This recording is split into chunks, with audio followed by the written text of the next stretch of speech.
Protect the flock, we rally in the lion's den. Shield to shield, the storm is thundering. Unleash the roar, let the lions run towards the night until the battle's won. All right, welcome back to the Lion's Den. We're going to go after management today for inputting improper time codes. I saw a lot of this online where management's inputting carriers on improper time codes. And so if we're talking about route protection, one of the main things that we're going to deal with in route protection is management stealing time. And that's through these improper time codes. All right, I saw a lot of this last week. Why I think this is happening is because they know that they're going to come in the fall. And so in the fall, I think they're going to steal as many routes as they can. It's up to us to make sure that our case files address every single thing that we can address, so that when it goes to arbitration, if we're lucky enough to do that. Like I said, I think they're going to come out with a joint memo, and it's not going to allow us to go to arbitration on anything. They're probably going to say that any grievances filed will be handled by any local teams. That's what I think. I don't know. But I think that's going to happen. So, improper time code entries. It's happening a lot right now. We've dealt with this before. What I have is I've got a case out of Nashville. Jason Lee, JB, he put it together. And it went to arbitration and we won. Jason actually handled the case for us. It was in March of this year. Fantastic decision. Fantastic job by Jason Ashley. Always fantastic job by JB. Like I've said a million times, anything he puts together, I'm going to take to arbitration. Anything. He's that good. He's the best I've ever seen. So if you want a case file that's going to detail improper time code entries, if you've ever wondered, what do I even look up? What do I even address on improper time code entries? Whatever it is, this is the case file for you. And I'm going to make sure that it's put up on this episode. You've got a great decision. We've got numerous decisions out of Nashville on improper time code entries, but this is a good one by Zachary Morris.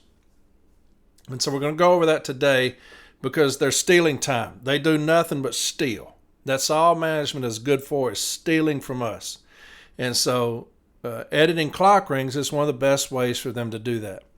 Also, stealing time, stealing routes. Got a lot of people saying that management's told them they're coming in the fall and they're already going to take out 3 routes. How do you know that?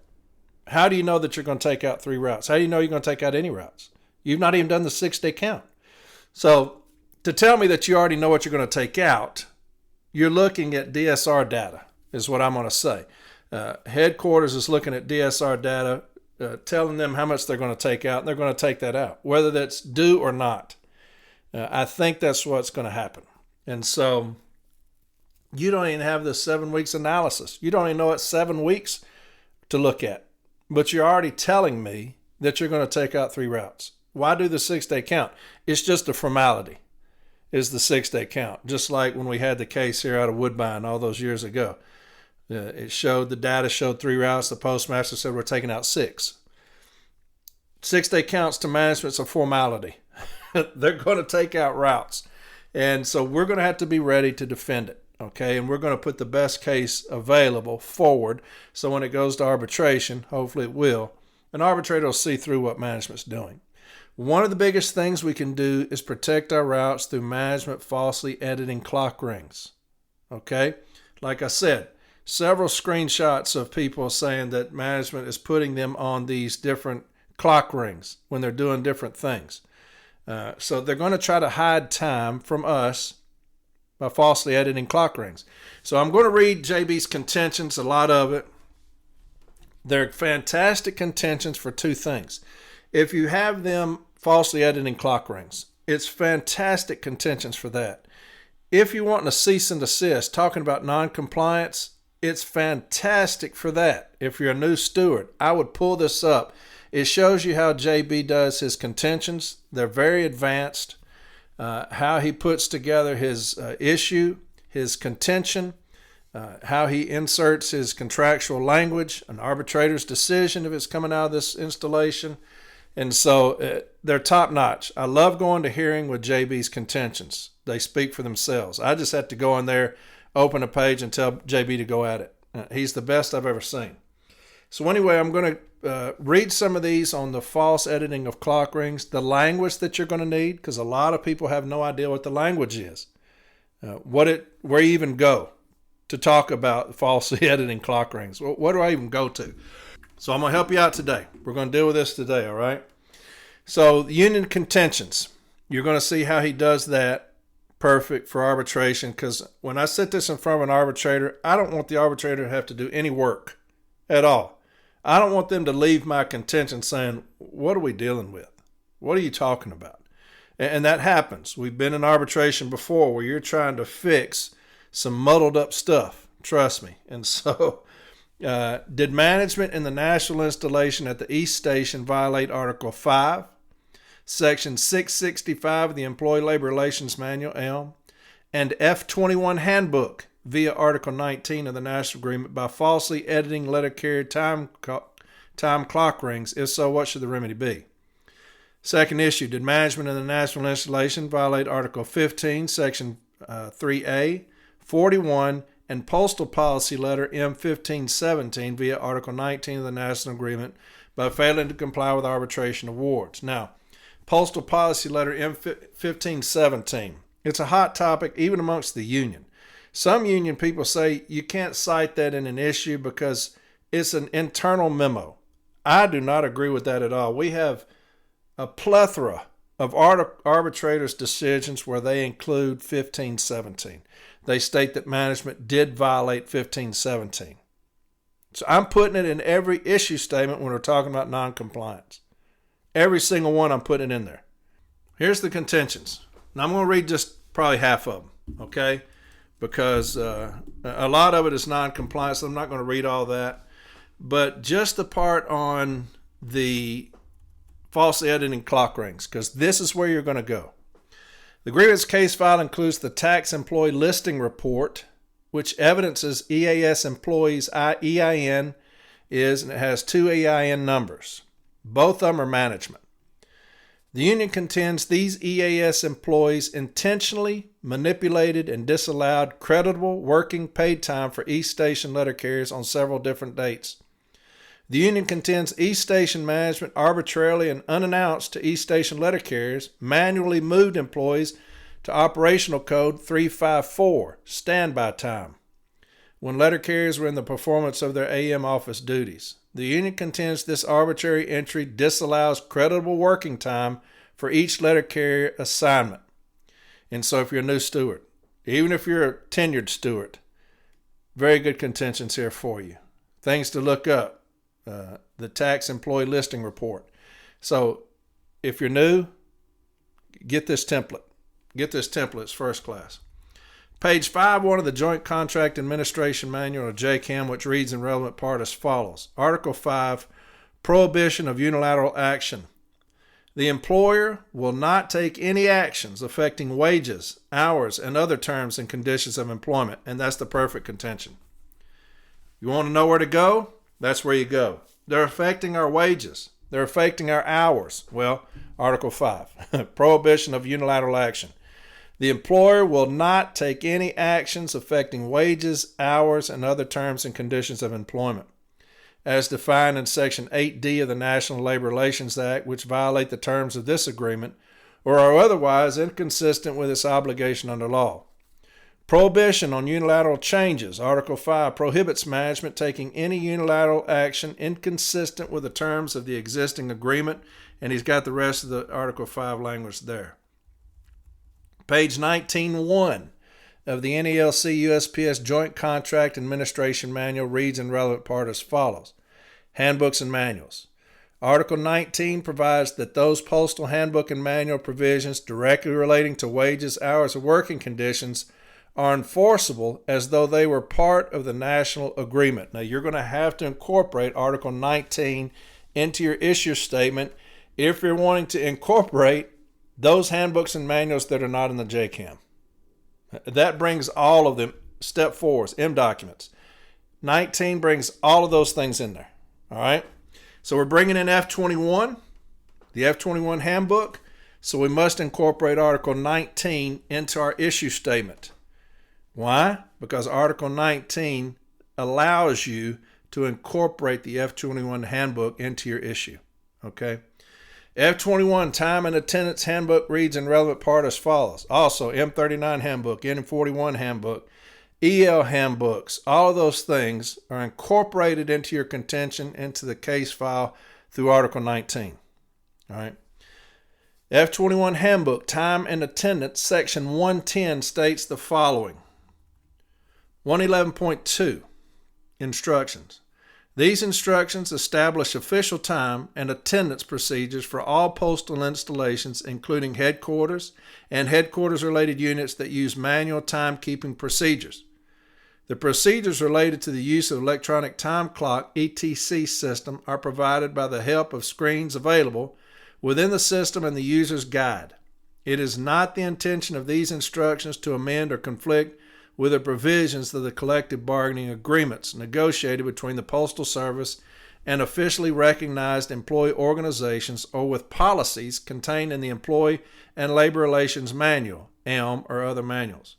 146.26, creditable working time. Supervisors must credit employees with all time designated as work time under the Fair Labor Standards Act, FLSA. Examples of time that must be credited as work time included but are not limited to: A, time spent by employees in performing duties that are an integral part of or closely related to the employee's principal work activity. Examples of this time include pulling mail from a distribution case, collecting tools, cutting knives, string rubber bands, etc. Emphasis added.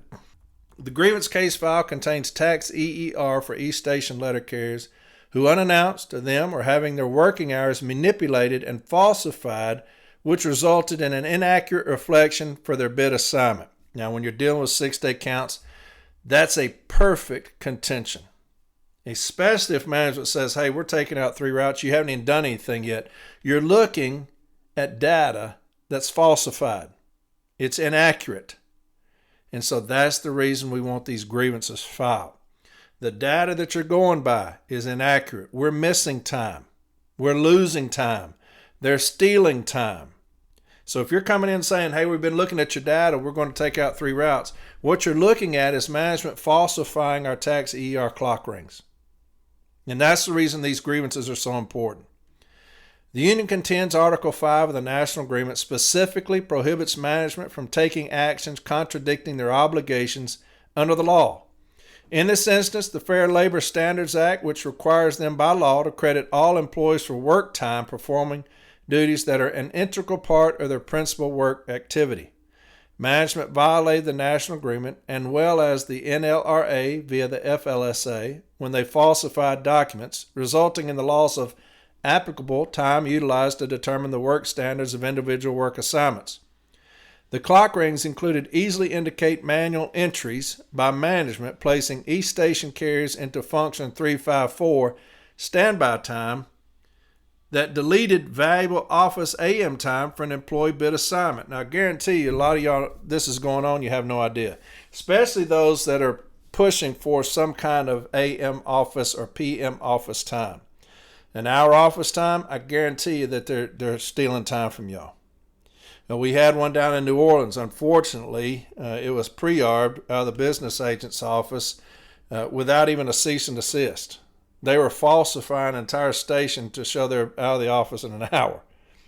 If you got PM office time, you got managers saying, hey, you get 5 minutes of PM office time. You need to be off the clock and headed home in 5 minutes.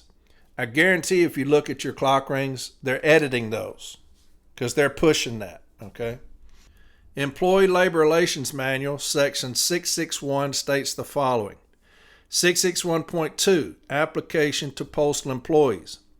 In addition to the statutes listed in Title V, Code of Federal Regulations, CFR, Part 2635.901 and 902, the following statutes and regulations are applicable to all employees in the Postal Service. I. Prohibition against fraud or false statements in a government matter. 18 U.S. Code 1001. So JB's brought the law in on them. Okay? Because Article 5, what? It incorporates the law. Employer Labor Relations Manual, Section 665 states the following. 665, Postal Service Standards of Conduct. 665.1, General Expectations. 665.11, Loyalty. Employees are expected to be loyal to the United States government and uphold the policies and regulations of the Postal Service. 665.13, Discharge of Duties. Employees are expected to discharge their assigned duties conscientiously and effectively. 665.16, Behavior and Personal Habits. Employees are expected to conduct themselves during and outside of working hours in a manner that reflects favorably upon the Postal Service. Now, do y'all think that applies? Because they use that all the time against us. It never applies. Do y'all think that applies here? Yes, because you're stealing. You're stealing from the unit. You're stealing from your constituents, from the people that are the employees. Anytime the employer steals from the employee, I'm going to say that would definitely fall under 665.16 because now I can't trust you any longer, the employer. I can't trust my employer because now I've caught you stealing. It goes on, although it is not the policy of the Postal Service to interfere with the private lives of employees, it does require that the postal employee be honest. Do you think that they're honest when they're stealing from us? No. Reliable? No. Trustworthy? Can you trust them any longer? I can't trust my employer any longer because I've caught him stealing from the employee. Courteous and of good character. Do you think that somebody has good character that would resort to stealing from me, the employee? I don't. Employee and Labor Relations Manual, Section 665.44 states the following. 665.44, Falsification in recording time. Now that's the ELM 665.44. Falsification in recording time. Recording the time for another employee constitutes the falsification of a report. Any employee knowingly involved in such a procedure is subject to removal or other discipline. Failure of a supervisor to report known late arrivals is regarded as condoning falsification. These practices may also result in criminal prosecution. Now, here's the double standard of it all. Here's the double standard. We would be removed instantly, immediately, without hesitation if we were caught falsifying any report. I have seen it numerous times. I have dealt with it in arbitration. We have been removed, disciplined for falsifying any form of report. This is what it says in 665.44, falsification recording time. Recording the time for another employee constitutes the falsification of a report. Now, when you're falsifying clock rings, are you falsifying time for another employee? Yes. Any employee knowingly involved in such a procedure is subject to removal or other discipline. And so we have in New Orleans and in several other places, we've had it here in Nashville, where they're falsifying clock rings to show an hour office time. And we don't even get a cease and desist. We can't even get a cease and desist against management knowingly falsifying clock rings. Here in Nashville, we took it to arbitration, and the arbitrator said it's akin to theft. It's akin to theft. And management lied to the arbitrator and said that the manager got a 7-day suspension, only to find out later he wasn't disciplined at all. And so there is a double standard. Now, who is held to a higher standard? Them or us? Management is always held to the higher standard. The employer must always be held to a higher standard. If they are held to a higher standard, why is it that we will be removed for something they won't even get a cease and desist for? How is that holding them to the higher standard? It needs to be addressed. It will be addressed when we take over. The double standards will be addressed. But there's your one right there, a perfect example of a double standard. We get a cease and desist. Here we've got a monetary award. I'll read it to you in a second. But them, they will fire us. And they will intentionally do it themselves. So the union filed this grievance for the continuing violation in the national installation with management utilizing inaccurate time coding to misrepresent a letter carrier's route credit. There you go. We're talking about saving time. We're talking about route protection. That's a great sentence by JB. The union filed this grievance for the continuing violation in the national installation with management utilizing inaccurate time coding to misrepresent a letter carrier's route credit. The union discovered these inaccuracies while investigating tax EER for Article 8, quarterly overtime equitability violations, and discovered several letter carriers being manually inputted by E-Station management to inaccurate operational codes. Included in the case file is arbitration decision from arbitrator Lawrence Roberts for the use of inaccurate time coding and falsifying intours in the Woodbine Station in the national installation for the months of January through April 9, 2018, which management was issued a cease and desist. The case file includes pre-arbitration settlement there, which instructed management in the national installation to cease and desist falsifying, manipulating, and intentionally using inaccurate time codes. So we've got informal resolutions, formal A resolutions, pre-arbitration settlements, and arbitration awards, all in Nashville, telling management to quit stealing, to quit falsifying. Isn't that crazy? That's how much leverage we have. Hey, y'all quit stealing. Give us that same thing, right? Please. But anyway. The union discovered staggering amounts of inaccurate operational codes being utilized in the E-Station that directly affected the validity of the information for the use of route inspection purposes. The union contends E-Station management has manipulated, falsified, and inaccurately utilized operational codes that misrepresented all city routes in the station. The union contends week after week, management utilized improper time codes to falsify and misrepresent office and street times. Arbitrator Lawrence Roberts, in case number there, states as follows in his decision for the Woodbine Station in the national installation. There is simply no well-founded rationale allowing the falsification or alteration of any intentionally false altercation of any clock rings. Without reciting any language from either the parties' agreement and its accompanying manuals or handbooks, I am certain that both parties would agree that manipulation of any clock ring under a false pretense is simply unacceptable. On the other hand, I am convinced that is exactly what happened in this instant case. The end result of false manipulation extends from payroll to route adjustments as well as any other aspects of postal operations controlled by these clock rings.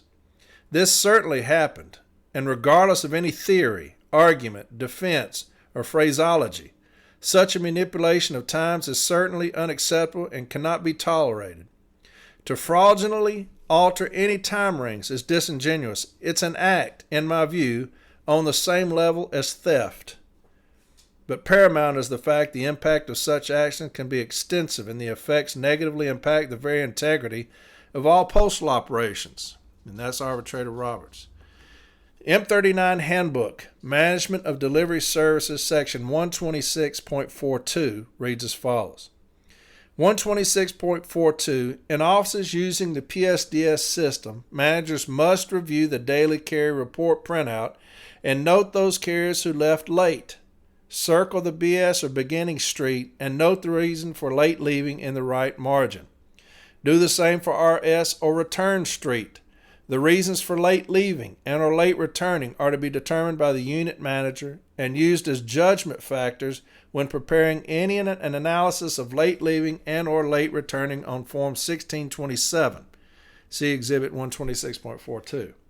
Assure that all clock rings are accurate because their carrier report could be selected as a basis for completing the Form 1840B, Carrier Time Card Analysis. Retain the carrier report printout in the delivery unit for 1 year. And that's M39 126.42. National Interpretive Settlement, Step 4, M1664, states the following relevance. Management is responsible for accurately recording volume and other data in DOAS. Other than obvious data entry errors, route-based information may only be changed through a full count and inspection or minor route adjustment. And that's National Interpretive Settlement Step 1664. Management is responsible for accurately recording volume and other data in DOAS. Other than obvious data entry errors, route-based information may only be changed through a full count and inspection of minor route adjustment. So again, this is harping on what? Saving time. Making sure that everything we do is recorded properly. Management's going to steal. That's who they are. They're going to steal every chance they get and just hope they don't get caught, because they know if they do get caught, hopefully we'll get a cease and desist out of it. So, oh well. M39 Handbook Management of Delivery Services, Section 242 reads as follows. 242.122. The proper adjustment of carrier routes means an equitable and feasible division of the work among all the carrier routes assigned to the office. All regular routes should consist of nearly 8 hours daily work as possible. 242.321. For evaluation and adjustment purposes, the base for determining the street time shall be either A, the average street time for the 7 weeks random time card analysis, and the week following the week of count and inspection, or B, the average street time used during the week of count and inspection. Then we've got a memorandum of understanding. Technology integrated alternate route evaluation and adjustment process. The memorandum of understanding, technology integrated alternate route evaluation and adjustment process, and that's TREAP. So I'm not going to read that because it's discontinued. The union contends management simply looks at their own ESE employee who commits falsification of timekeeping records with simple winks and nods. The history of this type of behavior has been repeated on multiple occasions within the national installation.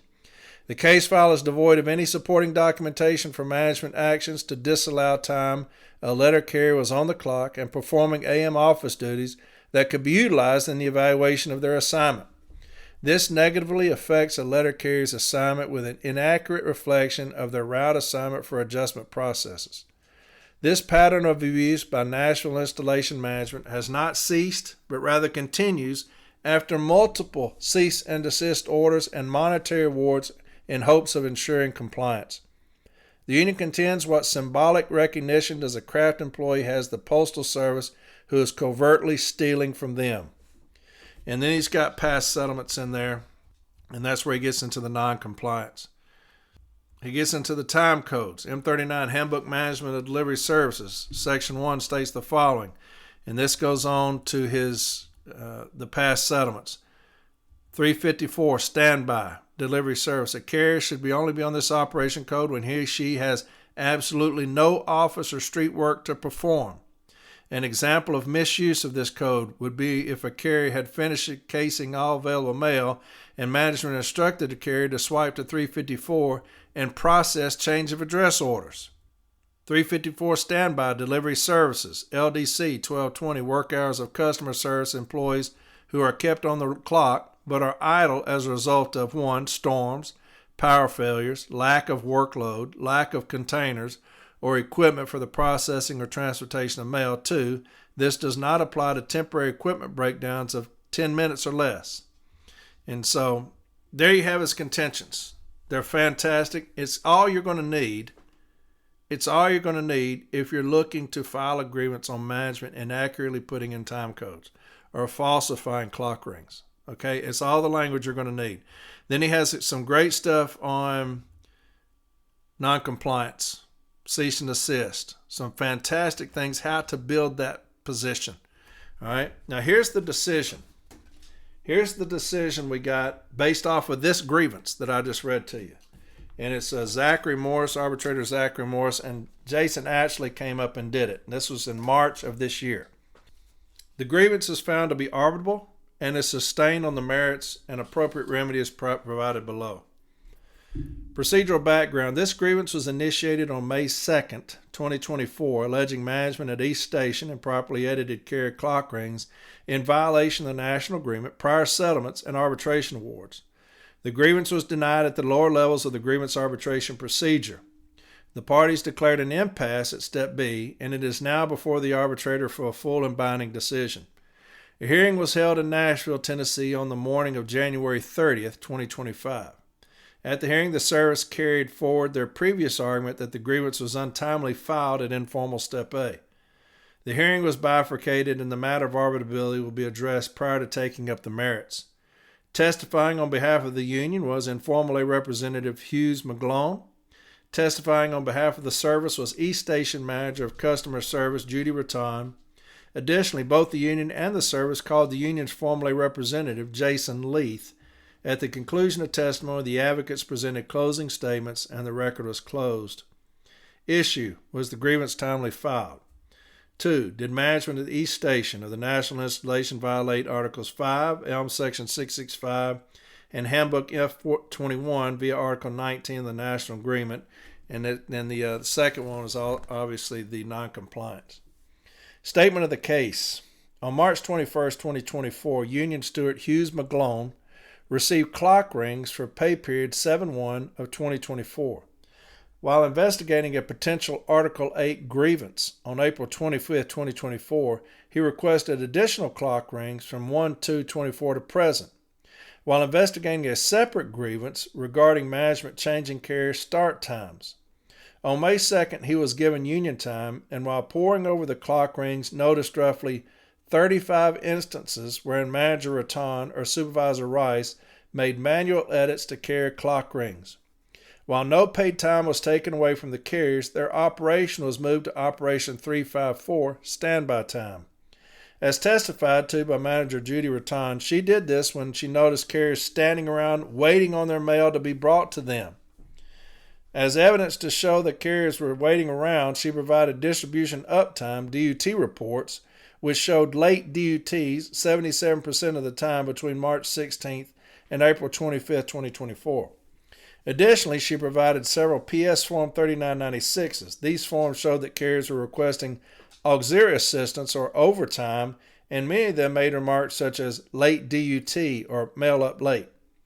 The union's formerly representative, Jason Lee, testified that while no carrier lost money as a result of the edits, when a carrier is put on Operation 354, he or she no longer receives creditable work time under Handbook F21 at 146.26. According to Leith, this could have huge consequences down the road regarding evaluations and bid assignments due to the fact that carriers are not getting credit for the office time they worked. The union points to a checkered history of similar grievances in the national installation. In a case with a nearly identical issue statement out of the Woodbine Station, Arbitrator Roberts sustained the union's grievance, ordering the following remedy. The employer at the Woodbine Station shall cease and desist from falsifying, manipulating, and intentionally using inaccurate time codes when inputting timekeeping clock ring entries. Any future violations of this nature will not be tolerated and will certainly result in a more severe penalty, monetary and or otherwise. A second award from Arbitrator Roberts was issued in 2020 on this same issue. In this award, Arbitrator Roberts expanded the scope of his previous cease and desist order from Woodbine Station to the national installation as a whole, writing, National Installation Management shall immediately cease and desist from falsifying, manipulating, and intentionally using inaccurate time codes when inputting timekeeping clock ring entries in the tax system.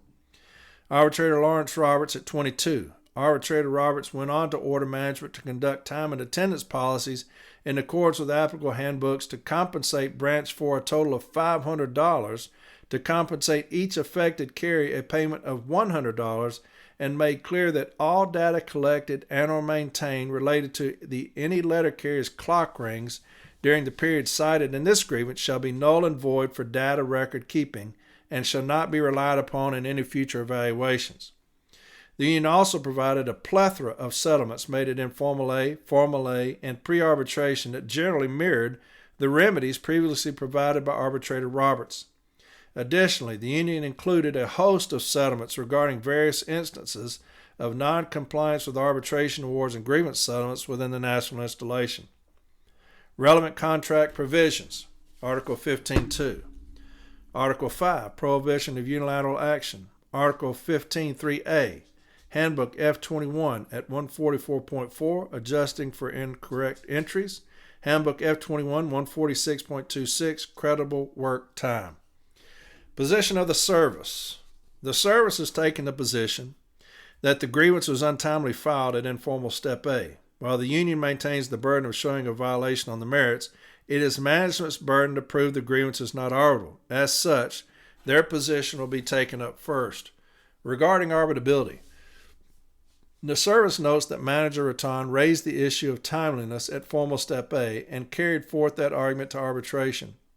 Under Article 15.2 in formal step A, the union has 14 days from the date that first learned of a grievance to file. In the instant case, the union first received the relevant clock rings on March 21, 2024. In short, the union had constructive knowledge on that day that management was editing the time records of these employees.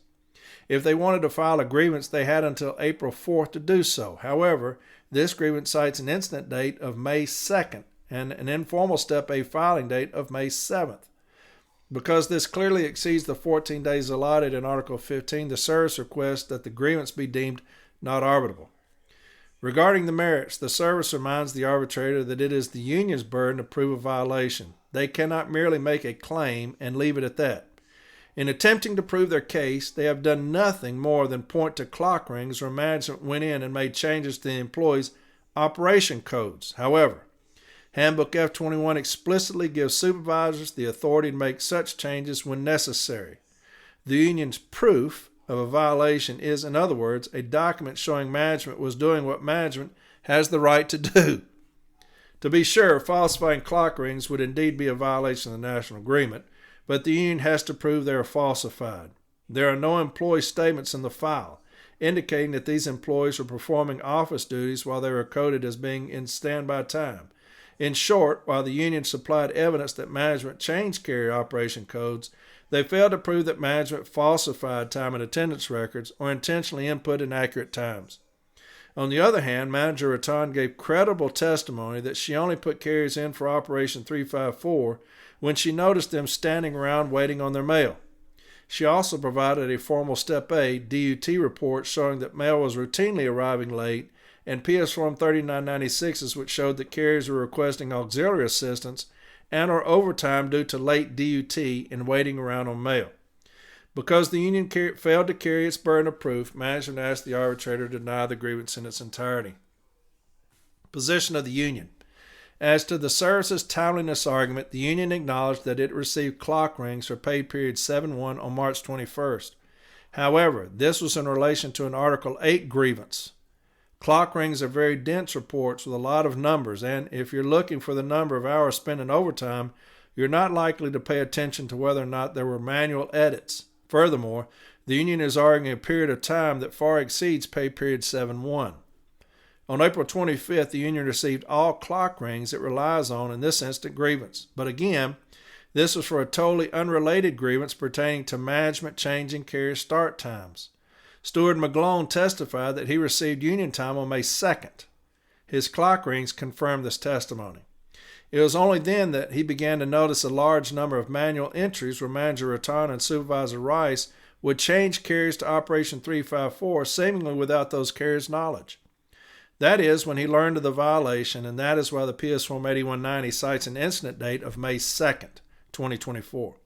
The grievance was filed at Informal A 5 days later, clearly within the time frame provided by Article 15.2 Informal Step A. Regarding the merits, the clock rings clearly show that management was changing carrier operation codes to standby time, at best arbitrarily.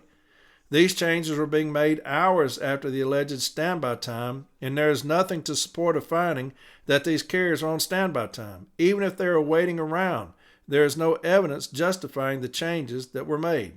It's as if the manager returned would glance about seeing someone standing in a corner and make a mental note to put them down for an hour of standby time later on that day. The union argues that once they showed the manual entries to management during the grievance procedure, the burden shifted to them to justify those changes and to prove that they were accurate reflections of what the carriers were doing. It is management's obligation to ensure that timekeeping changes are executed accurately.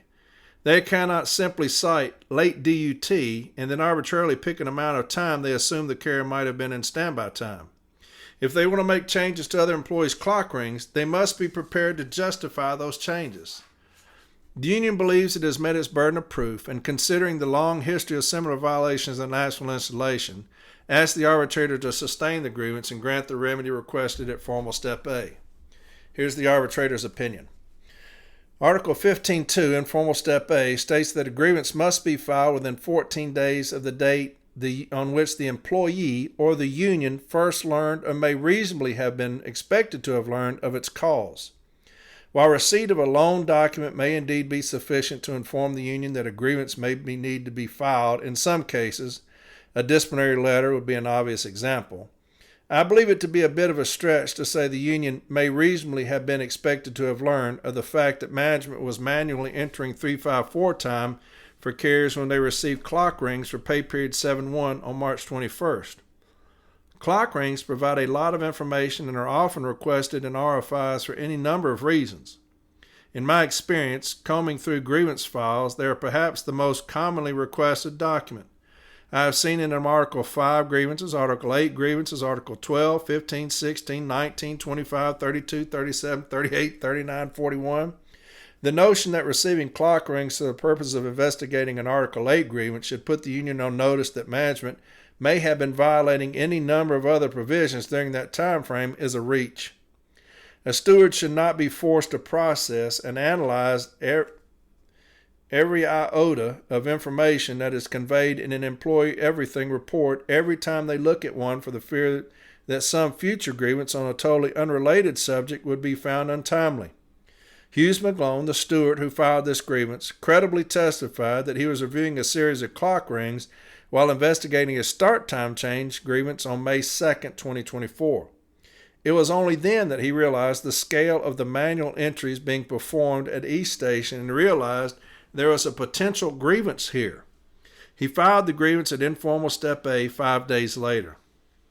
Therefore, it is my decision that the grievance was timely filed at informal step A on May 7th. Turning to the merits, I agree with the union's position that once the union presented the altered clock rings, the burden shifted to management to justify their actions.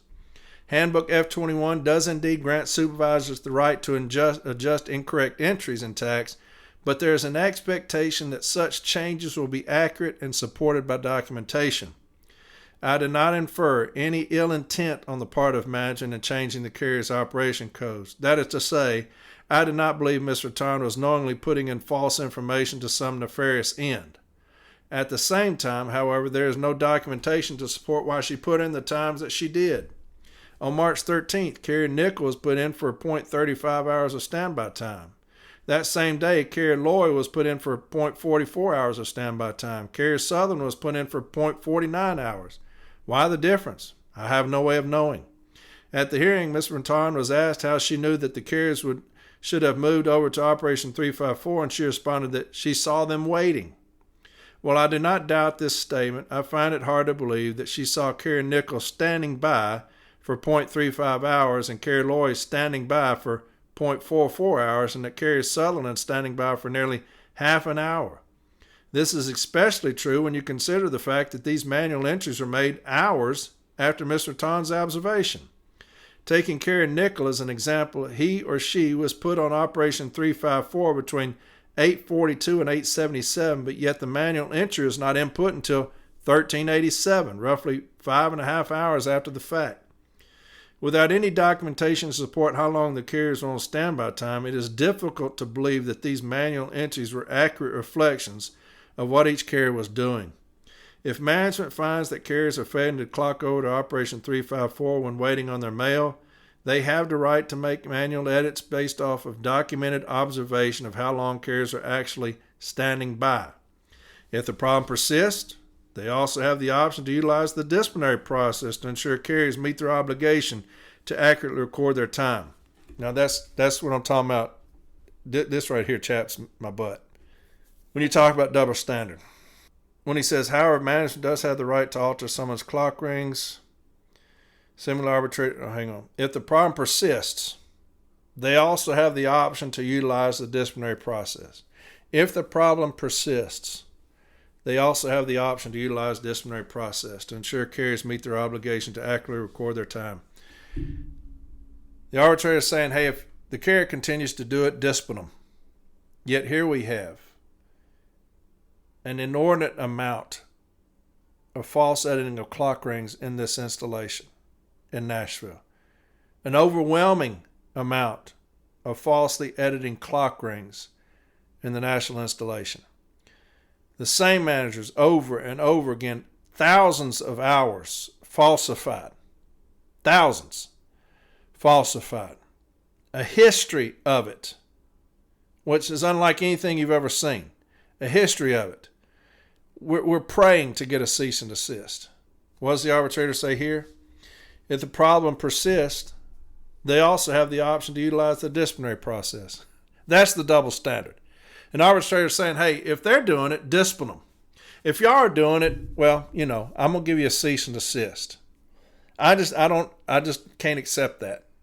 I just can't accept it. If they're held to a higher standard, I can't accept it. Anyway, however, management does not have the right to alter someone's clock rings in a seemingly arbitrary manner based off nothing more than I saw them standing around and a late distribution uptime.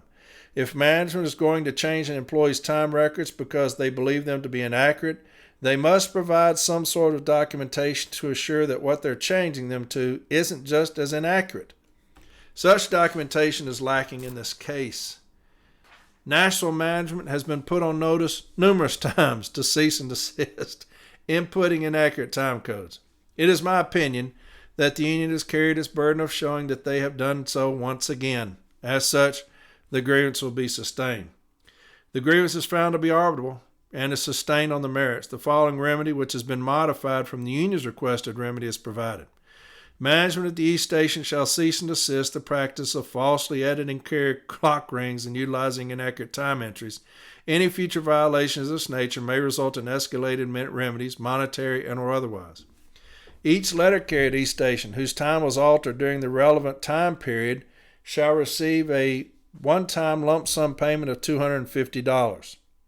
To ensure future compliance and in accordance with Arbitrator Roberts' decision, in that case, NELC Branch 4 shall receive a one-time lump sum payment of $500.